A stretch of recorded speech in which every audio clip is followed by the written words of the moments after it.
नमस्कार दोस्तों, आज बात करते हैं सोमनाथ मंदिर की। 12 ज्योतिर्लिंगों की श्रृंखला में सोमनाथ मंदिर सबसे पहला मंदिर है। यह गुजरात प्रांत के कठियावाड़ क्षेत्र में समुद्र के किनारे सोमनाथ नामक विश्व प्रसिद्ध मंदिर में यह ज्योतिर्लिंग स्थापित है।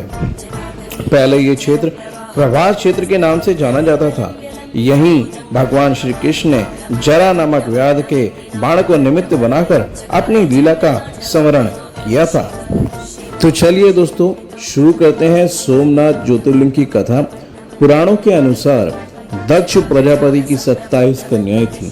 उन सभी का विवाह चंद्रदेव के साथ हुआ था, मगर चंद्रदेव को अपनी उन 27 पत्नियों में से सिर्फ सबसे ज्यादा जो प्रेम था वो रोहिणी के प्रति था, और इसको लेकर बाकी सभी पत्नियां उनकी बड़ी दुखी रहती थी। उन्होंने अपने पिता दक्ष प्रजापति से इस बारे में शिकायत की, जिससे उनको बड़ा क्रोध आया। उन्होंने चंद्रदेव को बहुत समझाने का प्रयत्न किया और कई बार समझाया, मगर चंद्रदेव उस चीज को ना समझकर केवल और केवल अपना प्रेम रोहिणी के प्रति ही दिखाते रहे। बहुत समझाने पर भी ना मानने पर दक्ष प्रजापति ने चंद्रदेव को क्षयग्रस्त हो जाने का शाप दे दिया। इस शाप के कारण चंद्रदेव को तत्काल क्षयग्रस्त हो गया। उनके क्षयग्रस्त होते ही पृथ्वी पर सुधा, शीतलता, वर्षण का उनका सारा कार्य रुक गया। चारों ओर त्राही त्राही मच गई। चंद्रमा भी बहुत दुखी और चिंतित थे। चंद्रदेव की प्रार्थना सुनकर इंद्र आदि देवता तथा वशिष्ठ आदि ऋषिगण उनके उद्धार के लिए पितामह ब्रह्मा जी के पास गए।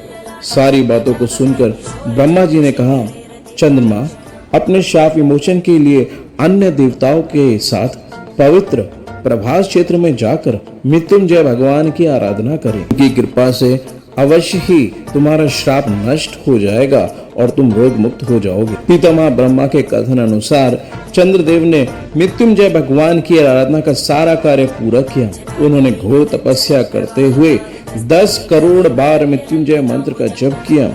इससे प्रसन्न होकर मृत्युंजय भगवान शिव उन्हें अमृत्यु का वरदान प्रदान करने स्वयं प्रकट हुए। उन्होंने कहा, चंद्रदेव, तुम शोक न करो, मेरे वर से तुम्हारा शाप मोचन हो जाएगा। साथ ही साथ प्रजापति दक्ष के वचनों की भी रक्षा होगी। कृष्ण पक्ष में प्रतिदिन तुम्हारे एक एक कला क्षीण होगी, किंतु पुनः शुक्ल पक्ष में उसी क्रम से तुम्हारी एक एक कला बढ़ जाया करेगी। इस प्रकार प्रत्येक पूर्णिमा को तुम्हें पूर्ण चंद्रत्व प्राप्त होता रहेगा।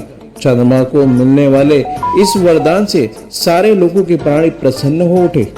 सुधाकर चंद्रदेव पुनः 10 दिशाओं में सुधा वर्षण का कार्य पूर्ववत करने लगे। शाप मुक्त होकर चंद्रदेव ने अन्य देवताओं के साथ मिलकर मृत्युंजय भगवान से प्रार्थना की कि आप माता पार्वती के साथ सदा सदा के लिए प्राणियों के उद्धार के लिए यही निवास करें। भगवान शिव उनकी इस प्रार्थना को स्वीकार करके ज्योतिर्लिंग के रूप में माता पार्वती के साथ तभी से यहाँ रहने लगे।